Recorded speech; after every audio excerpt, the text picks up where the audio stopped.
If you want to know how to make the best prompts, stay with us in this video.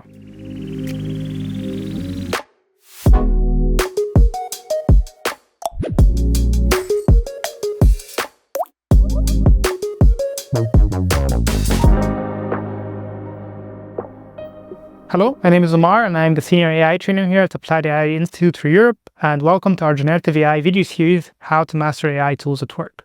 In this video series, we're going to go over the general principles of prompt engineering, and we're going to also provide you with a cheat sheet that's going to help you apply and use those principles in your day-to-day work.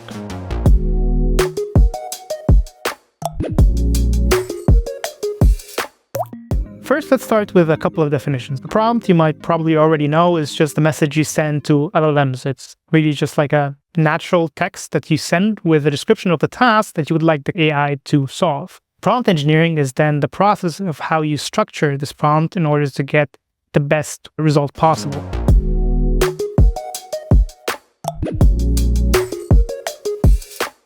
So, before we start, this is the cheat sheet with the techniques and recommendations that we are going to review today. Feel free to take a screenshot and save it for when you need to write a prompt. Now, let's go to the first one.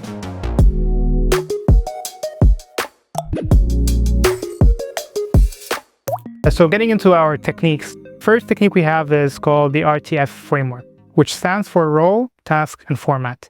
And the goal of this framework is to really give you a fixed format on how to provide the context information to your tool that the tool needs to precisely execute the task at hand. So the role, that can be project manager, a software engineer, and this is really the role that this AI is supposed to emulate. It's the persona that the AI takes for this particular task. The task is the problem that the AI is supposed to solve or the email it has to write. And then finally, the format is how you would like to have the output look like and in which way do you like it formatted. So that could be an email. This could be write me a poem. But it also can be like, I would like to have a table with those headings and those columns with, for example, a rating system. Let's look at some before and after using the RTF framework. Let's say you are a project manager and you need to prioritize some features for a new software application. Without RTF would ask the AI how to prioritize the features for a new software application. And as you can see, the answer answers how to prioritize the features for a new software application, but does not do the prioritization that we were expecting or that we needed. On the other hand, if you use the RTF framework, you can get closer to the answer you were looking for. Here we see that we gave our role to the AI and the specific task, which is provide a structured analysis of the features. Since we asked for the format and table form and rating system, we received the information we were looking for.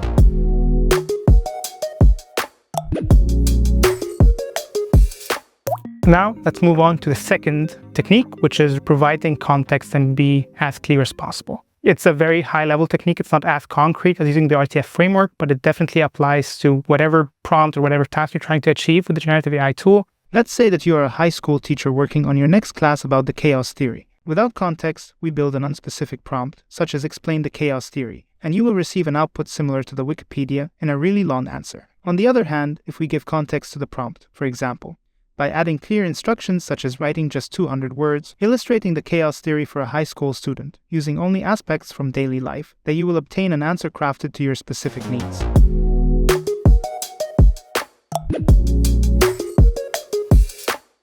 Now we go to the third prompt, which is prompt chaining versus mega prompt. Let's say you work in human resources and you want to know how to do a proper employee development plan. A mega prompt would include all of your questions in one go, like explaining how to identify tasks, measure goals, track the progress of the employees, and give feedback. However, the answer does not really provide how to do it. With prompt chaining, on the other hand, we ask the AI to solve task by task. And after we prompt our AI, it gives us a detailed and organized answer that is already giving subtasks to each, such as the ones that you see here. These subtasks are more actionable steps that will allow you to create a proper employee development plan.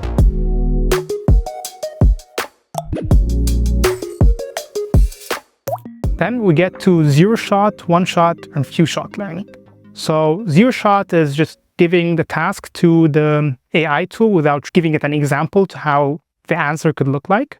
One-shot, you give it one example, and then few-shot, you give it more examples. And then the goal is to give the AI tool a bit of knowledge about how an answer could look like.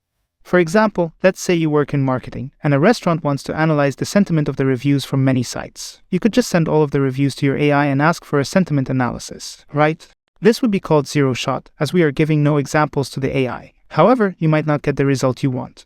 Now let's say we give the AI one example of how it should tag the reviews, such as linking the phrase "the staff was not friendly at all and the food took too long" with the tag of negative review. Or maybe ever better, using few shot, which is giving a few examples to the AI, such as a review example to tag as positive or mixed.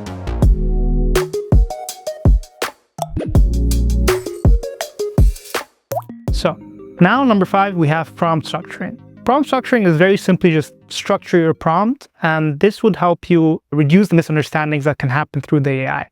Let's say you are a designer giving a monthly project update status for a website redesign. Now, as you have given this presentation before, and here is where it gets structured, including the details between the double quotation marks. Structuring means to make use of paragraphs, punctuation, or tags to separate your prompt. In this way, you reduce the AI possibilities of misunderstanding the task.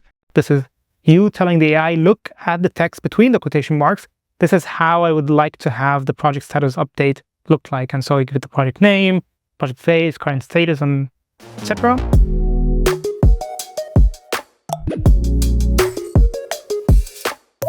And now we come to chain of thought prompting. Now, what chain of thought helps you do is that by providing your reasoning within the prompt, how you would, as a human, reason about that problem, it would then be able to use that reasoning to solve other problems as well.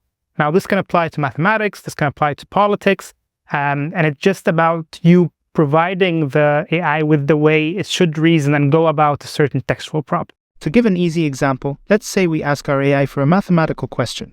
After a first easy question, it would give a correct answer. However, if this question is more complex and need a specific step reasoning, it will probably give you an incorrect answer. In order to fix this, we would give our AI our reasoning as a chain of thought.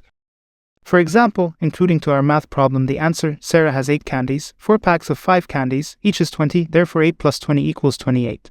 By adding this reasoning, the AI will apply this reasoning for your next problem and will be closer to a correct answer or answer that you want.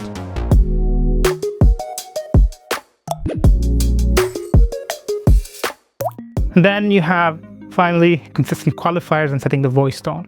Now, as we said, providing precise prompts would always help with how the AI can understand how you would set the tone. And so here's a list of qualifiers or voice tones that you can use. And this helps you as a prompt engineer know how you can add those adjectives or verbs to your prompt so that it becomes a bit more accurate. An example of using qualifiers would be using the word summarize or brainstorm or describe, and maybe a bit more of concreter stuff. And then we're setting the voice tone with, do you want an informal or formal, academic, a bit humorous or friendly? And all of this also goes to image generation. So just like you have those things for text, you also have some things for the image generation. You have different styles that you can use, cubism, 3D, and abstract, and then also how you would describe the image, from which angle it's used, which color it would have. And these are all things that you can use within your prompt, which immensely improve the quality of the output. For example, let's say you are an industrial designer and you would like some ideas for a minimalist chair concept. We could ask the AI for something as specific as an industrial concept sketch of a minimalist chair with clean lines and ergonomic features. If you just entered, I would like to see a chair, then it would have maybe shown you an office chair, which is definitely not a minimalist chair. And this is all things that you can use to improve and control the quality of your output.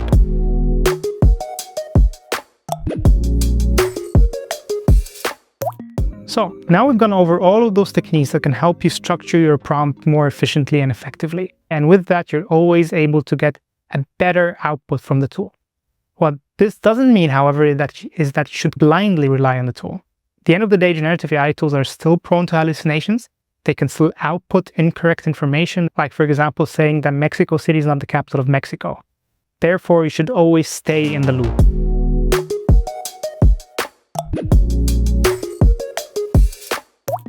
So, in a nutshell, generative AI tools are extremely powerful. Just remember in the back of your mind, these AI tools are here to aid us and not to substitute us. If you've enjoyed watching this video, make sure to give us a like, leave us a comment below with the techniques that you've tried and how they've worked or not. If you think there's a topic that you would like us to cover, please let us also know in the comments. And then finally, if you really enjoyed this video, make sure to hit the subscribe button and see you in the next one.